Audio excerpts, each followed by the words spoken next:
คุณนะน้ำหอนไปอาบน้ำสิโอ้นันสาเนาะมือเจ้าจกไม้นอนไว้น่ะเนาะตัวใดน้อยแม่เป็นตาหักคอยอยากเลี้ยงอยู่แต่ว่าขึ้นไปขึ้นมาโอ้ยมึงสิที่แรกก้อนที่ซื้อมาป้าอูเขาไปเบิ่งอันเอียงกับบ้านเอียงกับโคกอันที่ว่ายุสว่างมันมีตลาดคุ้ยสว่างเหรอก็ว่าป้าอูเขาไปเบิ่งจักมือแต่สั่นขี่รถไปเบิ่งมาสั่นก็ว่าสิซื้อให้น้องคอยคือไปว่าอยู่วะปล่อยแมนบอกว่าขัดมันยากเด้อ บาดว่าซื้อหมาแต่แห้งยากก็เลี้ยงควายมาเลย ไปใส่กับโอนต้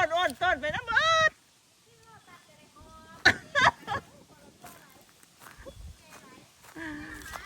เมีย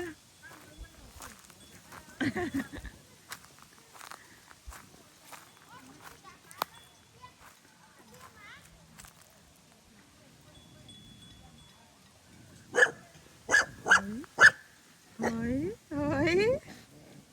เฮ้ยเฮ้ย